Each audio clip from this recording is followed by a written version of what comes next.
Isang tahimik na araw sa crafting space ni Ella. Ang mga rolyo ng sinulid ay maayos na nakahanay sa kanilang tamang lugar po. Ang mga kulay ay dahan-dahang dumadaan sa tray, lumilipad ng marahan sa tahimik na hanginsay. Binabalot ang sinulid sa matitigas na bilog, hinuhubog ang mga buo ng tama sa ilaw ba? Ay!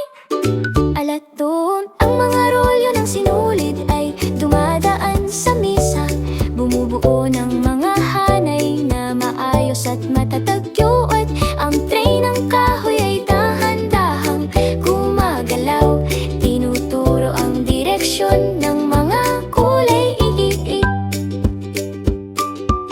Isang hibla ang dahan-dahang tumaas sa kasangkapan, marahang umiikot, tahimik, makinis at malamig kaya. Ang tinidor ay umiikot paulit-ulit, ang sinulid ay lumalapot ng walang ingay ruy. Alatoy ang mga kulay, iikot ng mahigpit, lumilikha ng tahimik na katha sa ilaw niya. Paikot-ikot ang sinulid, matatag at mabagal bukod imalit na mga hakbang na nag-uumpisa ng araw. Tinutulungan ng sinulid sa daraanan alupot.